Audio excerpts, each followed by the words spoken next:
Good evening, you guys. It's your boy Bill Mahari here, representing Mahari Nation's sports podcast. Hope you all having a good Saturday evening so far. Hope y'all been staying safe out there. A much love to the entire LDBC and the entire basketball community. You understand what I'm saying? Um, I want to personally thank everybody that is coming down here to this channel tonight.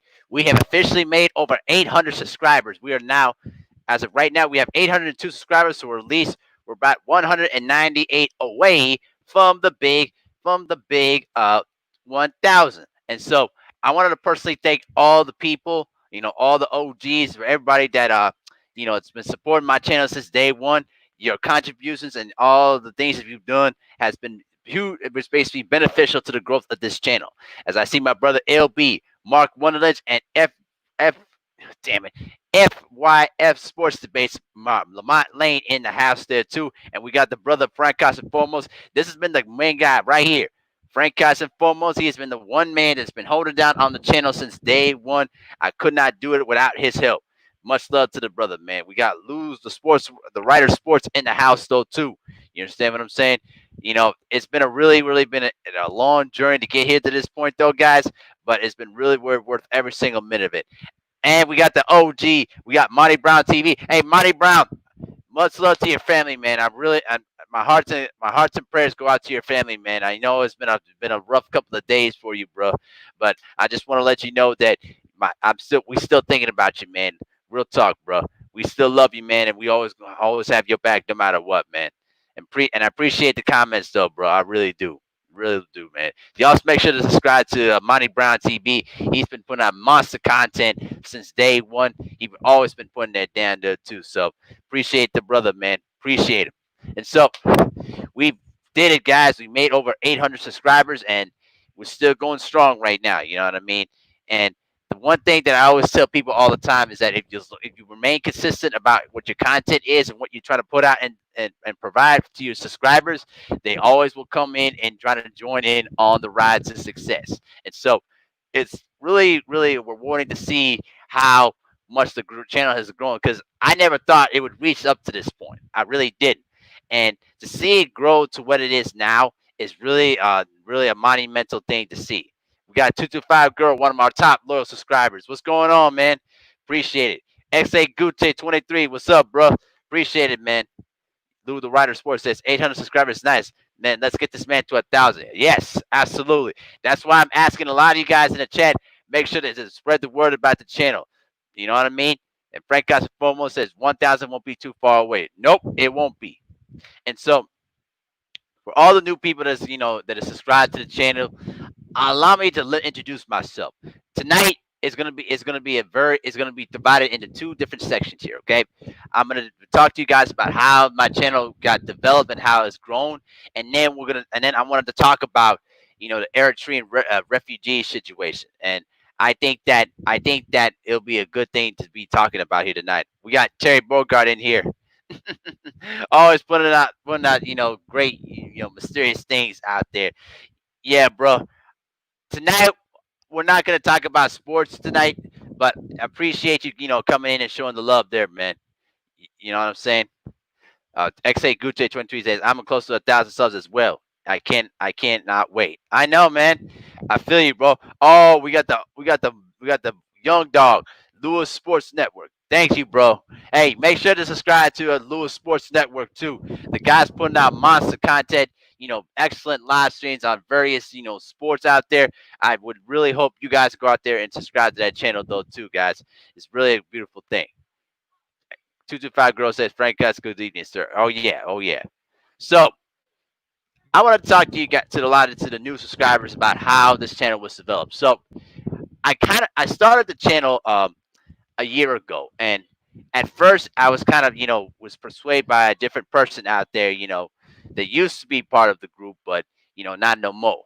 But I just started small, and just did a couple live streams, was a lot of group live streams. And we got there's my woman right there, Miss Tay Tay Brown. Hey, what's going on out there? Hey there. Listen, don't tell me to be quiet out there. You can't silence me. You'll never be able to silence me. You understand me, woman? Still been having that mac and cheese thing, yeah. But all seriously though, Tay Tay, we still love you out there, and we appreciate you everything you've done. You've been battling out on the front lines. She's actually a nurse out in New York and been battling on the front lines of this whole COVID-19 pandemic, and appreciate the sisters what she's been able to do. You know what I mean? She always get the love that she gets every single day. You know what I mean? And to get back to what I was saying, and so when I kind of did the channel, I did a lot of group live streams, and oh my gosh, he basically said assume the position and be quiet. Yeah, woman, you will never tell me to be quiet. All right, you'll never ever ever tell me to be quiet. You understand? You know where the leather strap's gonna come for you. You understand? Oh God, what's up, LB? She said, "Thank you, my heart. Thank you, my heart." Yeah, absolutely, absolutely. I'm always joking with you. I'm always gonna be joking with you. But when you tell me assume the position and be quiet, you'll never get me. You never silence me. Bring everything you got. You're gonna have to bring all the weaponry that you got. She basically said, yawn, yawn, yawn. Yeah, right. You know what? I'm gonna get you next week. I'm gonna get you next week, Tay Tay. I'm gonna get you next week. And when I do, you're mine. What's going on, Omar Page? Appreciate the love, man. Appreciate it, bro. Yeah. So, getting back to what I was saying before I was, ruefully distracted by the lovely Tay Tay Brown in here. You know, I was kind of trying to figure out my, way that I was going to guide the channel, and I didn't really take it too seriously as much, up until early this year when I started putting out, more videos out there. And I think that the contributions of what Tick has been able to do, and along with LB, spreading the word about my channel has really made the difference. And I saw a lot of the major growth out of it. And so the thing what I tell people all the time is if you remain consistent about what your content is, the people will come and they will going to do whatever they can to support you in what you do. And I always tell that all the time to a lot of different people, even to the new people that are just coming in. And it took a while, and it took a lot of hard work, and then sometimes I did question if why was I even doing this, but it's a lot of fun to do it. And I always tell people all the time, like, if you remain consistent in what you do and you are honest to what your subscribers want you to do, they will come. The support will come. That's always going to tell that all the time.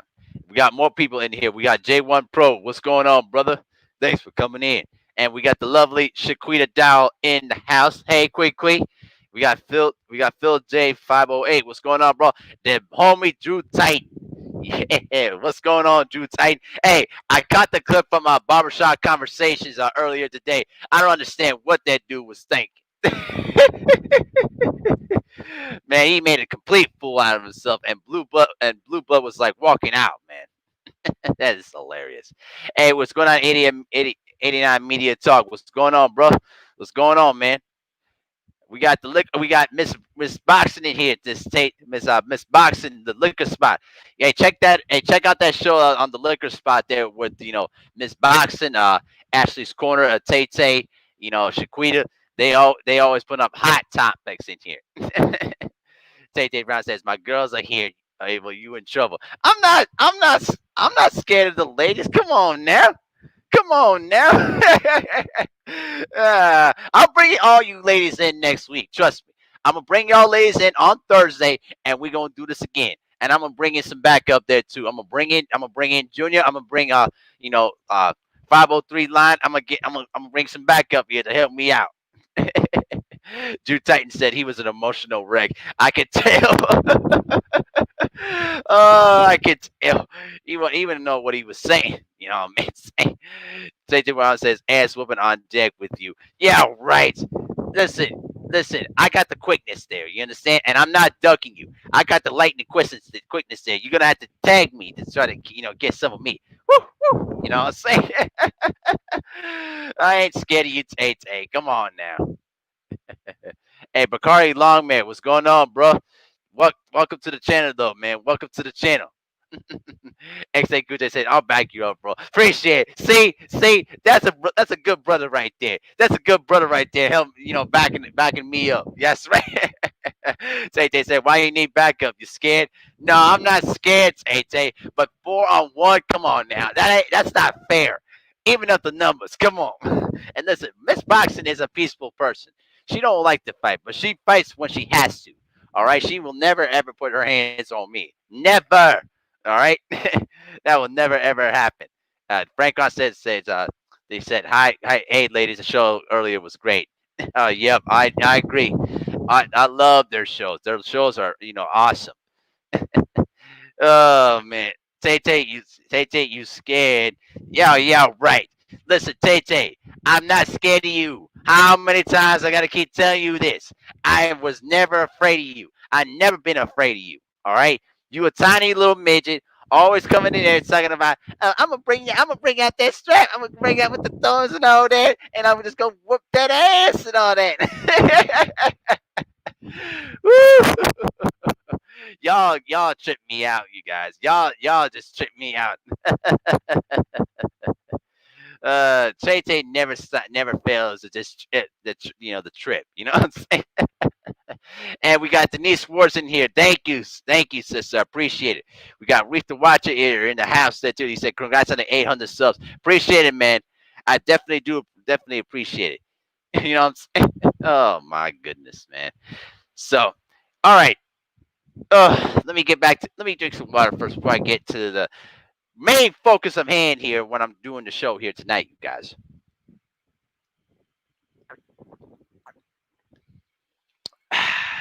You know what I'm saying? Because Tay Tay never fails to distract me, distract my group. She says, "Congratulations, Ava." Yeah, appreciate it. I definitely appreciate it. We also got Nathan Banks in here too. Welcome to the channel, though, Nathan Banks. Appreciate the compliments there. Welcome to the channel, though, bro. I definitely appreciate it. All right, let's get back to the main focus at hand here. Okay, so now for all the new subscribers that's coming in. So let me explain again one more time. So I started out my channel a year ago, and it started out slow. I was working with 2 or 3 people, in the live streams I would do, and it started out slow, and I was kind of down on myself because I felt like the channel wasn't going to grow to what I wanted to be, but this year around, I kind of had the mentality of, you know what, I'm just gonna throw out more different videos on hand, basketball, my Eritrean heritage, stuff around, around the country, everything that is important that my subscribers would love to listen to. That's where I kind of got the motivation from, and thanks to the help of Ticket TV, 78 Sports TV, LB, Two Raw, Junior the Truth, Blue Blood, all them LDBC brothers. They've really done a significant job of helping the channel grow, and also to the Houston Hard Hitters too, with Quee, 503, Stay Ready, legendary Topcats. They've done a great job, helping me out, giving me different ideas, pushing out different content, and also to the Ninja Assassin Hyphy too, because Hyphy was also one of my people there too that helped out, with the growth of the channel though too back in the day as well. And I'd see him every now and then, but he was one of the main motivators to help me out in the channel though too. And so that's where I kind of gotten started, and the growth is really made. The growth is really shown right now, and I really appreciate all the people that has really been down with me, since day one. It's been a really, really excellent journey too. And so let's check out the chat real quick. We got the underrated darkness in here. Hey, bro, what's going on, man? Well, good to see you, bro. Good to see you. Tay Tay Brown said, my babes, the liquor spot." Man, I got the ladies in for the entire liquor spot in the building. You know what I'm saying? Man, I'll tell you what though. I love the ladies too. They listen. If there's a group of ladies that I definitely respect and listen to their perspective a lot, those are the liquor spot ladies. I mean, they really done a significant. They really helped me out and helped me with my maturation process, because I used to be a young dumb black kid. You know what I mean? Would say all sorts of weird stuff, but listening to them ladies and listening to the OGs, give me that game, put my mind in a frame of what my values are and what I really want to do with myself. And I think that what they've been able to do for me personally, mentally is they've kind of helped me with my maturation process, and now I'm more understanding of what I need to do, but I'm understanding of what how the world works and how to elevate myself. And that's hard. That's definitely hard. Tay Tay, cut it out. All right, there gonna be no beatdowns tonight. Okay, there'll be no beatdowns. I'm telling you, I'm gonna get you that leather strap after the show. Trust me. I'm gonna do a live stream Thursday with all the liquor spot ladies. I'm gonna tell you something right now. Get get yourself ready, Tay Tay, because you're gonna be getting that work from me. Trust me. And we got that homie Stormy B Man. Hey, what's going on, Stormy B Man? Please subscribe to Stormy B Man. I was there with Stormy B Man when he basically started at least about 150 subscribers. I was one of his early subscriber people, and he has been putting out monster content in boxing, food, kung fu, I mean, all sorts of different stuff revolving around MMA and mixed martial arts. I've really been enjoying his shows, and the one of my favorite shows with Curtis Anderson and the Three Wise Men of Boxing is one of my favorite shows because I learned a lot of different things. From those three guys, especially when it came to Curtis Anderson and Scrapbook Boxing. I mean, the boxing knowledge they have is unbelievable, and that's what I try to aspire to be. You know, when it comes to my basketball knowledge. I wanted to be at their level and pass it down to the next generation that are willing to listen and, you know, make it happen. And so that's where I got my inspiration from in studying the sport of basketball.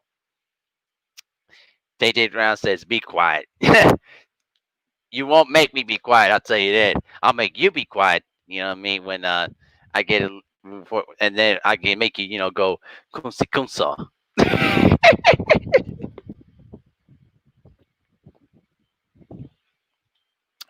You know what I'm saying? So that's how I kind of, had my channel, grown to what it is now.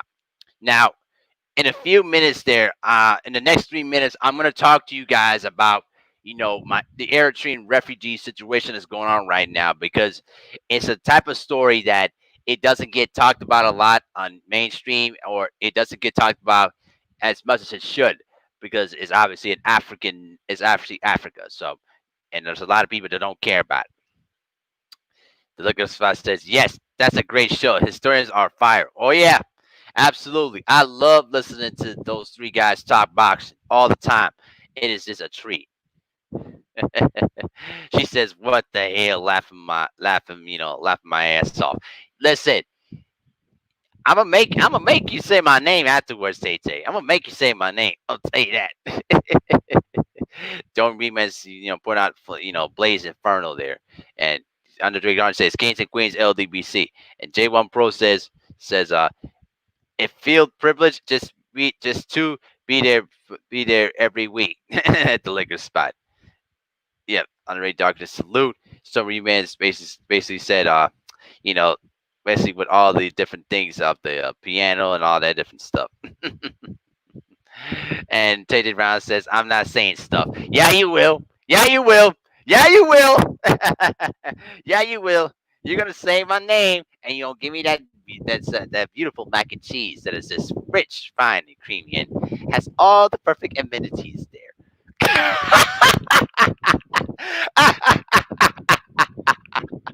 I love messing around with Tay Tay.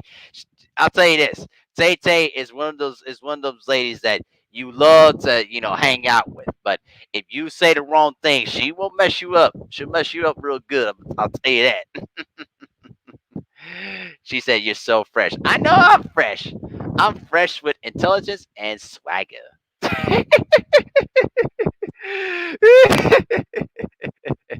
Oh my goodness, man. See, this is what happens when you got the liquor spot ladies and coming into your live stream. They just put your mind out of focus of what you're trying to do. Oh man. I love listening to them ladies, talk it out, you know what I'm saying? They always, chop it up. They always put up excellent stuff, and the things that they say, the things that they say when it comes to like relationships and and sex. Man, oh man, that's right. That's right. So, Tay Tay Brown says, "Don't get fresh." Yeah, right. You already said it, so too late for that. As Stormy B Man says, you may, if you haven't already, do a show about those great imported players from the ABA's transition to the NBA. You know what, Stormy B Man, I'm going to do that. You know what? I'm gonna write that. I'm gonna make sure to write that down. I'll make sure to remember that because yeah, those a lot of those players in the ABA back in the day, had huge success in the NBA. From Artis Gilmore, Julius Irving, Rick. I should say, was it Rick Barry? Yeah, Rick Barry. Yep, definitely. I will most certainly do that. Absolutely. All right. Now that I got my fun out the way, and then I hope that Tay Tay doesn't distract me again. Otherwise, I'm gonna have to, take care of business my way.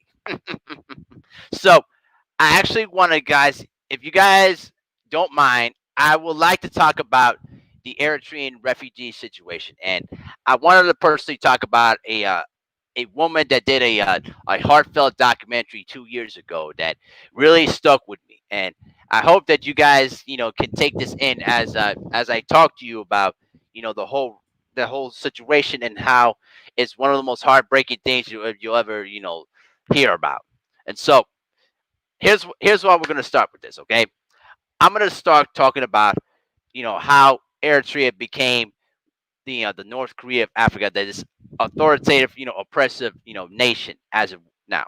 Now they were engaged in a 30-year war with Ethiopia, from the 60s all the way up towards the early 90s, and through hard work, grit, and determination, and a lot of sacrifice, Eritrea obtained their independence from Ethiopia on May 24th, 1991. Now, I was born November the 3rd of 1992, so I was born a year after that, and I was born during the post-independence era. When the country was trying to, establish themselves and move into a direction of, prosperity and, of high development. But a lot of stuff got in the way. Corruption, you know, uh, uh, persecution, and then the 2-year border war with Ethiopia, from '98 to 2000, really held things back a lot. And unfortunately, millions of people from both sides were killed in the fighting. And what this did was is that this did was it really shaped Eritrea to where it is now. And right now, as of 2020, there's about 6.5 million people who live in the country right now. But 5,000 people, 5,000, I should say, 5,000 Eritreans leave the country every month, and there's almost like over 500,000 refugees worldwide from Ethiopia, Sudan, uh, up in Europe, and also 30,000 almost 33,000 in the U.S. And so why? And then people will ask me, well, why are Eritreans fleeing from the country, every day? Well, that I'm going to answer that question for you right here and right now. So the reason why many people are leaving is because Eritrea is a totalitarian government that has been in place since '91. Okay, there's basically no elections. There's no country constitution. There's no independent press. All right, and any type of rumors of political activism or basically showing any sympathy towards descendants or people who are in exile from the country, all right, it's basically grounds for immediate arrest and immediate detention. All right, and when it comes down to freedom of press and freedom of speech, they labeled Eritrea as the worst country, way ahead of North Korea in terms of oppressing journalists and basically persecuting them and basically sending them into prison. So what has happened is going on is this, okay? The big reason why a lot of young Eritreans, are leaving the country a lot is because of this. They're trying to escape military persecution. See, when you turn 18, after you completed high school, you basically get sent down to military training, okay? And according to their country, they say it's basically 18 months of you have to serve 18 months of military service, but that has turned out to be a complete lie. You see, it is basically indefinite military service. I known various people, even in my Minneapolis community, that served in the military for at least 20 years. All right, you get paid very little to no minimum wage whatsoever. You get to work hard labor, and you basically have to serve for the high-ranking officials and generals. All right, it's basically like slavery work. And when you don't do as you're told, you're basically subjected to abuse, torture, and basically imprisonment. All right. And if you dare try to escape the country, especially especially through the border of Sudan, they have orders to kill on sight. And there have been a lot of people over the course of generations that have died at the hands of that order. And a lot of people in the military, a lot of people who used to be in the military, would talk about how they would be yelled, they would be cussed out, or they would be whipped in the back if they didn't basically do the orders of shooting the innocent refugees. So right now is a really messy situation, and people that have lived in those situations, they they come out never the same again. You basically are sent into a storage confinement. That's what the kind of what their prison is. Okay, and if you research it yourself, there's a UN commission report where they can't take pictures of the actual torture that has happened, but they have physical drawings about some of the torture tactics of what the Eritrean military would do to the poor innocent people. They would basically put you in a stick in between your arms and your legs, and they would basically hang you up by the tree side while they basically whip your feet or basically whip your back. And outside, they would either put your arms and your legs behind your back, almost like in a helicopter, and they would hang you up by a tree and let you stay there for at least 48 to probably 72 hours. It is the worst kind of torture you'll ever find. Trust me, it is beyond horrible. And you see why a lot of Eritreans leave, try to escape the country. It is hell there. There's basically limited to no jobs right now, and because of what's going on with COVID-19, it has kind of escalated things even further. They've kind of just closed off the borders entirely too. Now I will say that. Now I will say that you know they've done a better job of containing the cases there too. That's the only positive side I can find. But it doesn't excuse all the things that they've done. What I'm telling y'all is this: right now, the people in the country right now are just fed up with it, but they're too scared to fight for it because they've been abused for so long. And when you get abused for that long, you just get used to this, because they don't know what it's like to stand up for themselves. And when I hear people that basically try to support the regime and what they stand for and all that, I said, okay, if that was your own family member, what would you say then? They have nothing to say. And what breaks my heart is that my own mom, her father fought in the war during the 60s, and he died in battle, right? My mom hates to talk about this even to this day because she gets emotional about it because her father died in the war. And for to see what the country has become after 30 years of fighting is a disgrace. Because what is this? What the people in power have done, and also to all the SLs out there, what they've done is they have basically pissed on the graves of those brave soldiers that basically lost their lives in battle. A lot of them that have suffered permanent injuries, mental issues, you name it. It is a huge disgrace, complete disgrace.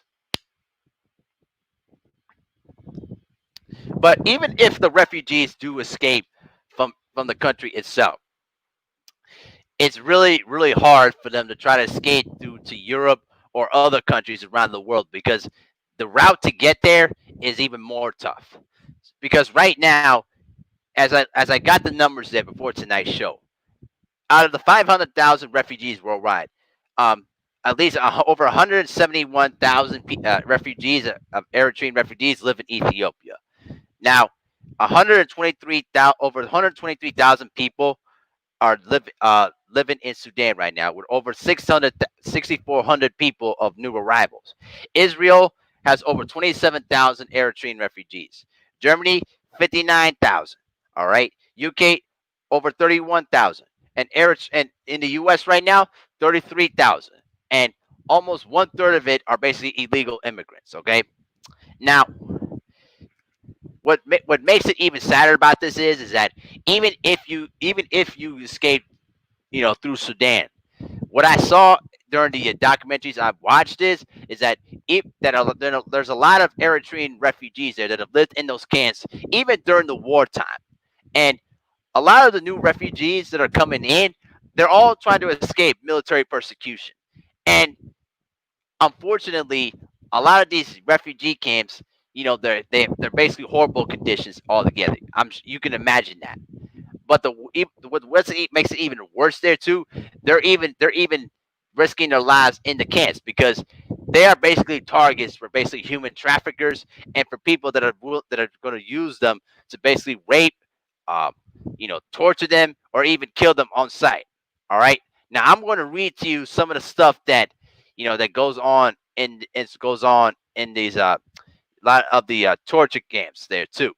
So when basically back and starting back in 2009, for those Eritreans that escaped into Sudan, at least up to 10,000 by some estimates have either been kidnapped, human basically trafficked, and then tortured for ransom by basically organized network of barbaric bandits. Okay, and at least through medical extortion operation conducted by the Egypt Sinai Peninsula, Eritrean hostages were being forced by the traffickers to call their families on cell phones while they were being tortured. All right.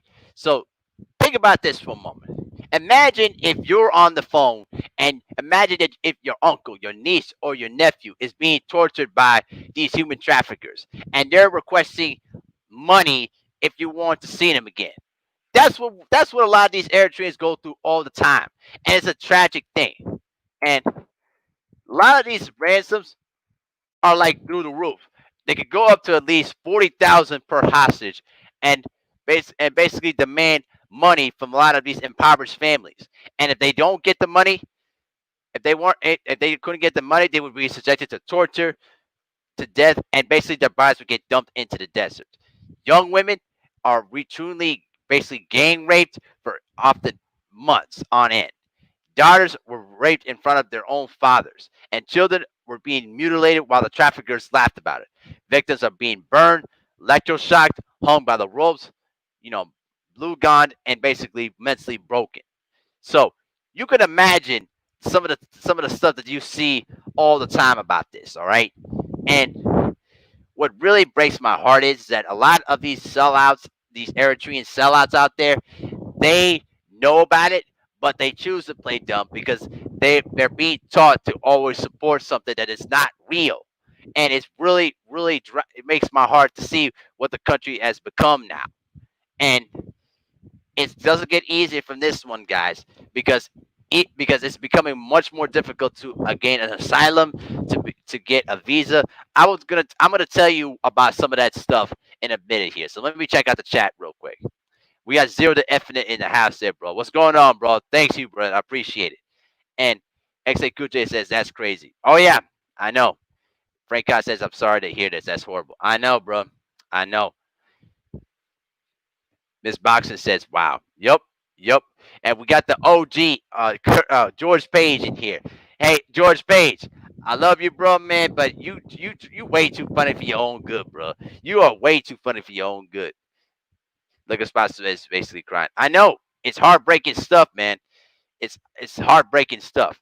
We got Davis in here, dude. Hey, Davis, welcome to the channel, though, bro, and I appreciate the congratulatory comments, bro. Appreciate it. Frank Castropomo says, thanks for speaking up and speaking out about this situation. I know, man. I'm going to start doing that more from here on out, you guys. All right. So now let me get back to some of the hardships though too. Even for a lot of the displacement children that basically are living through these refugee camps, they they do get some sort of education somewhat in these refugee camps, particularly in Sudan. But unfortunately, because they're not actual citizens of Sudan, they won't be able to, pursue education even further. So unfortunately, a lot of them kids that end up getting the education, they're not going to be able to, go to college or find other means of work to try to provide for their families, and that's where they basically get stuck in the whole ram of things, this whole refugee thing. You know what I mean?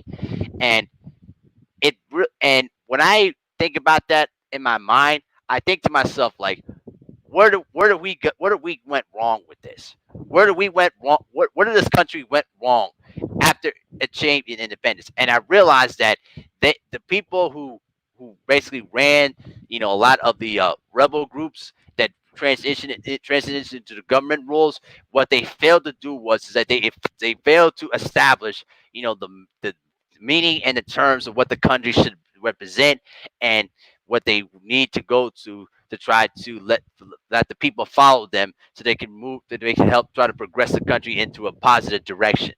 That's where I believe this went wrong. What's up, Marquise Johnson? How you doing, bro? J1 Pro says there's so much evil in this world. Thanks, good men for not keeping silent and keep shining on it. Yeah, I will, bro. I'll make sure to do that every time, bro, nonstop. So I'm gonna introduce to you guys, and also it's also in the description box too, underneath the description of the video. So 2 years ago, I met up I basically watched a documentary that was basically independently produced. It wasn't produced by a news organization or a filming company or anything like that. This was basically an independent film. Now this documentary is called the Forgotten Documentary. Um, I'm gonna post the link to the website on the chat though too right now, so you can see it for yourself. Now this there you go. So this documentary was produced by a woman named Sabrina Aman, and she's basically been a huge activist about the refugee situation. And she came to Minneapolis 2 years ago with a lot of people in the Eritrean community to see the documentary for themselves. And she was inspired by the most unfortunate circumstances, because she met up with a person that basically she was trying to figure out who to date, and she met up with a person that actually was an actual refugee survivor. And when that happened, she became inspired to learn about the refugee situation, because she grew up in Eritrea too, and I'm not sure too much on the details of that. And her family basically moved out of from Eritrea, I think from '98 or something like that. I don't know, I'm not sure, but this documentary is really well put together, because you know I think that what it showed in that documentary was is that these people, they do exist, and they their stories should not be silent to the entire world.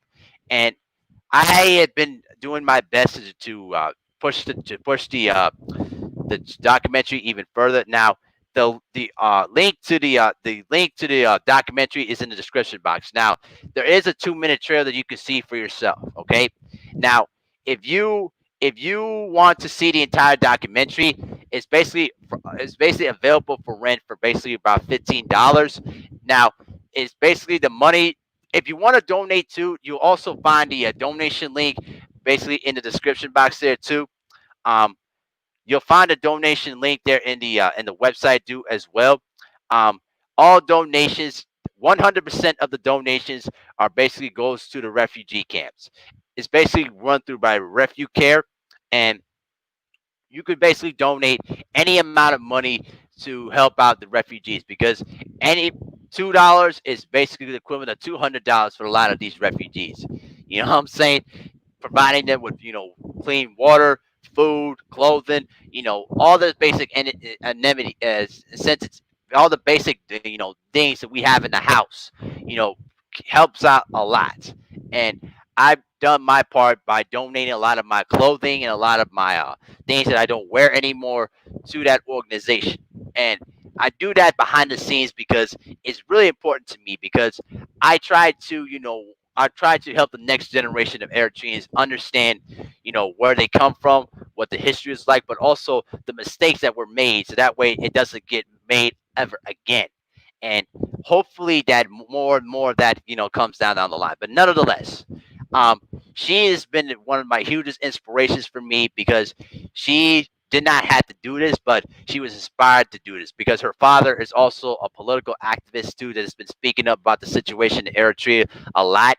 And during the documentary, because of the tenuous relationship with our father and the Eritrean government, they were taking a huge risk of going to Sudan, because if they would have gotten caught by any agent, they would basically either arrested and obviously persecuted.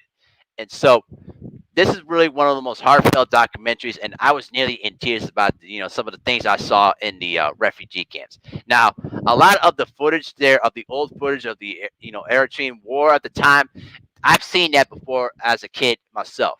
But to see a lot of the refugee stories and to listen to them and explain and hear them explain about what they go through, and also that a lot of their health is basically deteriorating even as we speak. I mean, it's really, if it doesn't break your heart, I mean, I don't know what to tell you. And I'm gonna try to do my best to try to put more of her documentary on my channel though too, and more about, and explain a little bit more about what we can do to try to help them out as best we can, because they need our help. And unlike Syria, where it gets a lot of the media attention a lot, sadly Eritrea doesn't get as much attention as it deserves. And a lot of the stuff that they go through all the time is beyond worse. And I hope that a lot of you guys can really learn from what we've been through as people, and try to figure out a way to get back. Because right now, even in our own country, right now, our country is at a place where racism and basically the Black Lives Matter movement is at an all-time high right now, as bad as we're having it right now. And I'm a huge supporter of the Black Lives Matter movement, and standing up for for racial equality, and police reform. The one thing I will tell you is this: we as a people, we have it a little bit more fortunate than what of the refugees are going through right now. And sometimes we take for granted how you know about our surroundings and our circumstances. And I think that what we need to do is just that bring more awareness to that, and hopefully that a lot more people can contribute in any way possible. And I hope that a lot of my LDBC brothers can help out with that. And because I'm only a one person that does whatever I can. But collectively, as a black community, that if we can help if we can help the entire African nation get back on its feet, that's a huge win for all of us. So let me go ahead and check out the chat real quick. You said props for giving back. Yep. J1 Pro says history forgotten is history repeated. Somewhat. Oh yeah. Oh yeah. I think George Page said that. Yeah. Hold on.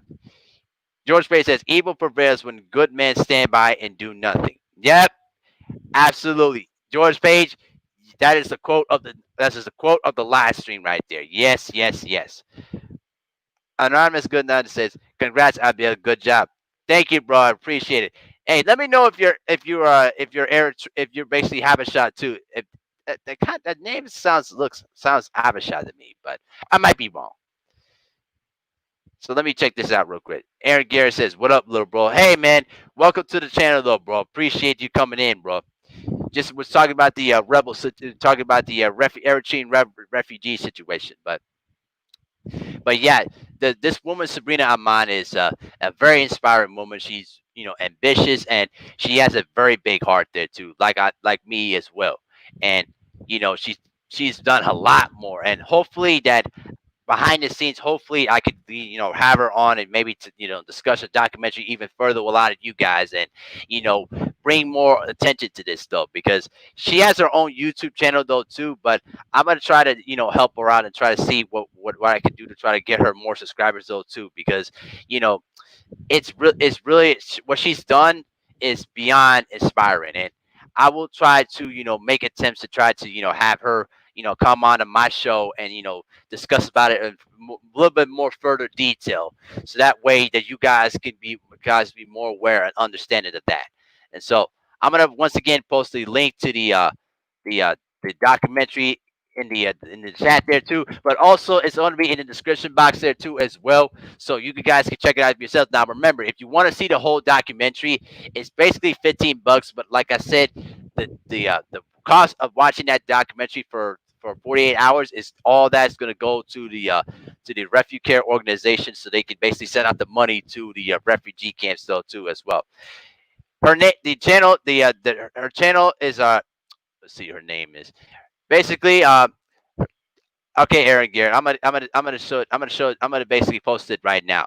Just give me 1 second here. I'm gonna do that for you right now. Yeah, it's like I'm actually subscribed to her channel there too. Okay, there you go. Yep.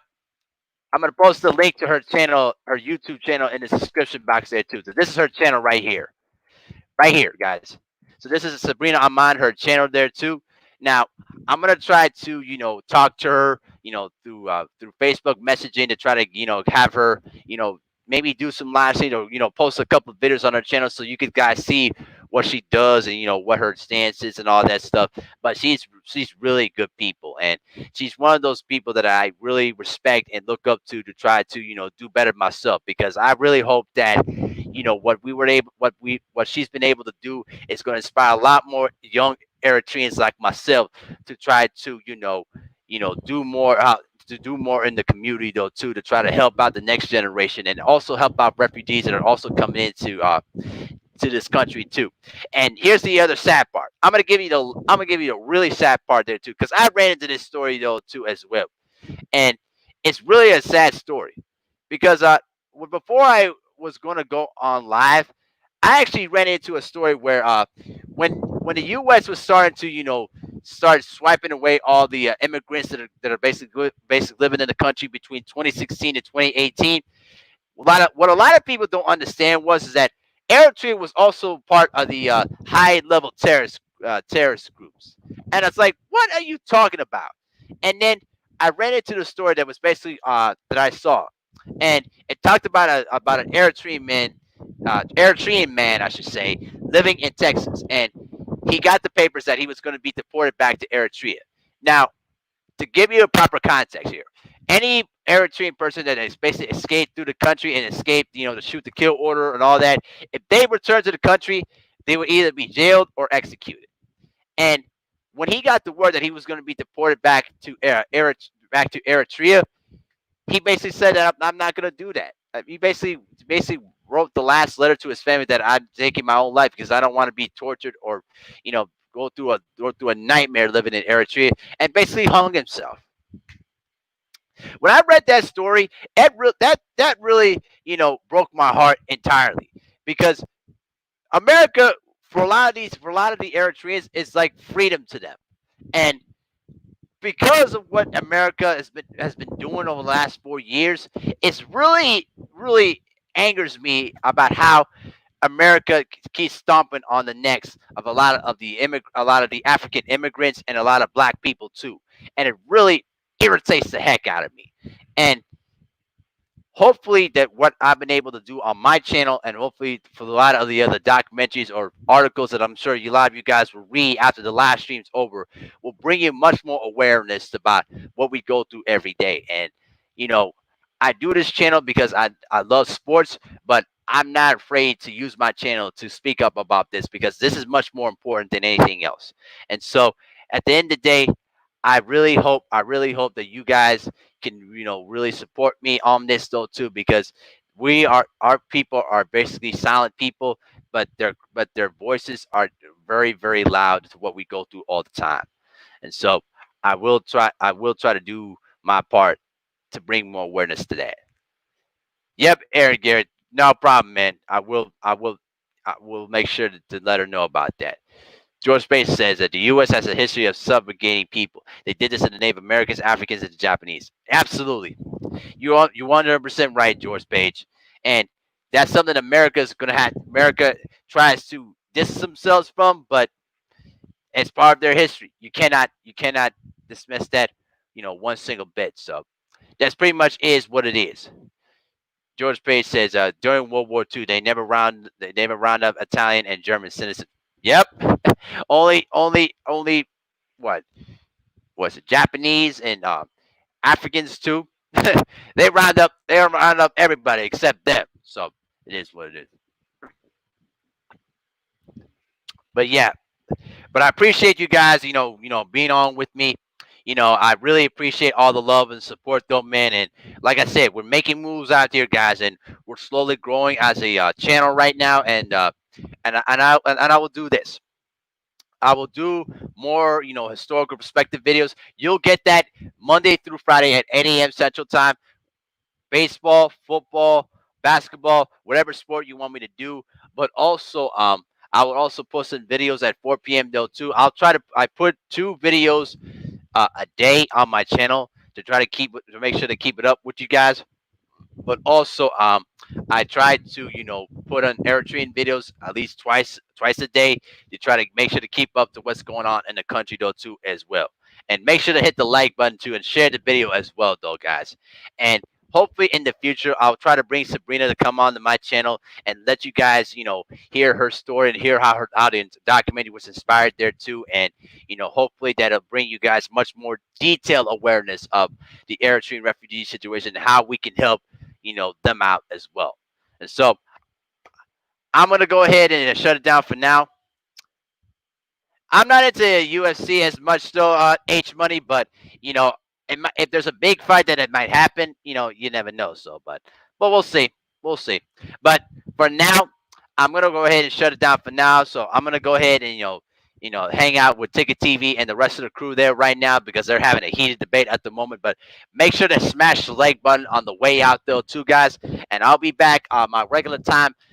Friday for basketball conversations there too, and be on the lookout for more videos in the future though too, guys. You know what I mean? And let's continue to keep sharing the videos though too as we continue to make moves out there, bro. But appreciate the love and support though, guys. I really, really love you guys. You guys have really mean a lot to me in the development of this channel though too. And so we're gonna make sure to make our mission to make it to 1,000 subscribers there too. And this is a subject that's not easy for me to talk about. Absolutely, Frank, guys and foremost, no problem though, man. It's a subject that's very hard for me to talk about, but I'm not gonna be silent about this because it's something that needs to be addressed every single time that I had the chance to do so. And so make sure to be on the lookout for those videos though, good guys. But I appreciate all the love and support though, guys. But this is Bill Mahari and Mahari Nation Sports Podcast. Much love to the entire LDBC. And guess what, you guys? Be on the lookout for more videos in the future there too. And make sure to give the thumbs up and comment on any video you want me to do. And have a good night, guys. I appreciate all the love and support. So I'll see you guys next Friday for basketball conversation. And be on the lookout for more videos on it. All right, y'all. Take care, guys. Be safe and wear your mask and basically keep yourselves healthy. All right, y'all. Peace.